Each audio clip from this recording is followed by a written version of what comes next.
Punkt, an dem ich plane, mein Gerät aufzubauen.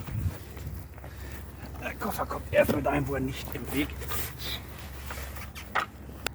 Stativ entfesselt. Wir müssen die Klemmschrauben. Fahren das Stativ erstmal so aus, dass wir noch ein bisschen Raum hier haben, nach oben und nach unten nachher verstellen zu können. Das wird immer auf die Höhe desjenigen aufgebaut, der damit arbeitet. Das bin heute ich. So, dann stelle ich das erstmal so mehr oder weniger gerade. Das stellen wir gleich natürlich noch besser gerade.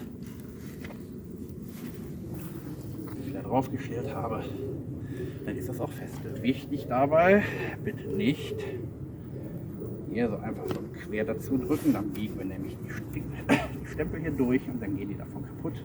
Möglichst immer parallel zu denen treten.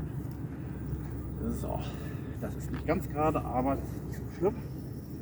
Jetzt kommt der nächste Schritt. Wir nehmen unser Messgerät, passen hier jetzt erstmal davon auf. Das Allerwichtigste, da ich nicht weiß, wer das Gerät vorher hatte, ist der Griff feste. Ja, er ist feste geschraubt. Ich nehme jetzt hier unten die Basis ab. Da muss man immer beim Grabungsleiter fragen, ob der das auch so will oder ob das da anders gemacht wird. Und dann räume ich den Koffer auch wieder dahin, wo er nicht im Weg ist. Schraube dann jetzt hier die Halterung auf. Und bevor ich hier großartig anfange, der Libelle hinterher zu laufen, gucke ich, ob die kleinen Markierungen, die die Mittelmarkierung darstellen, auch sichtbar sind, dass ich sowohl nach oben als auch nach unten drehen kann. Wenn das der Fall ist, kann ich jetzt anfangen, die grobe Einstellung zu machen. Die mache ich jetzt mal über die Beine. Das heißt, ich muss dieses Bein heben. Das hier auch. Jetzt ist die Libelle schon frei schwimmend. Und jetzt brauche ich nämlich nur noch ganz wenig mit dem Rädchen hier machen. Auch dort gibt es verschiedene Vorlieben. Der eine dreht immer 2, der andere dreht immer nur 1. Ich kann nur in eine Richtung denken, deshalb drehe ich immer nur in einem Rad. So oder so kommen wir damit zum Ziel. Nun ist das Ganze hier gerade. Jetzt kann ich das Messgerät nehmen, dafür packe ich es am Griff und hier unten drunter. Und den Griff hier,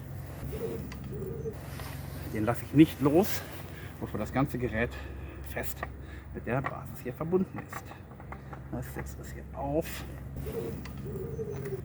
Okay, weiterhin habe ich es fest im Griff. Jetzt hat es geklackt. Jetzt teste ich aber trotzdem nochmal. Ja, es ist fest. Jetzt kann ich hier oben erst loslassen. Ich drehe das hier richtig hin. Und bevor irgendwas passiert, mache ich die Kiste zu, lege sie unten drunter, wo niemand hintritt. Und jetzt kann ich das Gerät einschalten. Das länger hier diesen Taster gedrückt halten, dann sagt er Piep. Wir kriegen einen Startbildschirm. Der dauert eine Weile, dass das Gerät hochfährt. Vermutlich kriegen wir gleich auch noch Werbung angezeigt. Wäre es nicht teuer, würden wir jetzt die Musik einblenden. Und er sagt, wir sollen nur USB-Sticks der Firma Leica einsetzen. Ich drücke da mal auf Weiter und dann können wir uns das gleich mal angucken. Wir sehen hier auf dieser Seite, das kann ich aufmachen.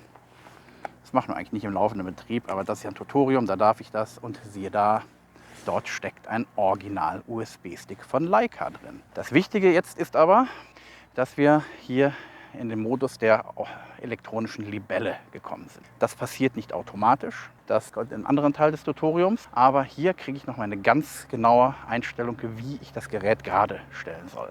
Dafür sehen wir hier mehrere Kreise, das hier der schwarze Punkt, die Libelle und diese kleinen Räder, das sind die stilisierten Drehräder unten an meinem Gerät. Und damit das ordentlich stimmt, mache ich das so von der Ausrichtung, dass diese Räder hier auch hier mit 2 Rädern übereinstimmen. Jetzt sagt er mir, drehe an diesen beiden Rädern in diese Richtung. Das kriegen wir hin. Nun sagt er mir, drehe das hintere Rad. Das kriegen wir auch hin. Und ich warte immer, so ich drehe ein bisschen, dann warte ich eine Sekunde. Der ist da manchmal ein bisschen träge. Oh, das wäre ihm schon gut genug, mir aber noch nicht. Jetzt ist er im Lot und er verstellt sich ein bisschen. Na, das ist immer ein Kreuz mit den elektronischen Geschichten. Wir gehen jetzt einmal um das Gerät herum. Ich drehe ihn auf die nächste Stellung. Wir schauen nach, ob es hier stimmt. Na, so ein bisschen. Also er schwankt so ein bisschen. Man muss dazu sagen, der schwankt auch, weil ich über 100 Kilo wiege und um das Gerät drumherum gehe. Hier nachgestellt. Jetzt gehen wir auf die dritte Stellung. Da ist er jetzt schon richtig. Das heißt, jetzt kann ich hier auf Weiter drücken und kann überhaupt anfangen, mit dem Gerät zu arbeiten. Jetzt sind wir im Startmenü und von dort gibt es jetzt verschiedene Möglichkeiten, wie wir weitermachen. Wir können direkt mit dem Schnellmessen losmessen, wir können verschiedene Programme machen, wir können erst Daten bearbeiten, wir können sogar importieren, exportieren und ähnliche Geschichten. Da darf dann jeder gleich das Video sich aussuchen, was er als nächstes braucht.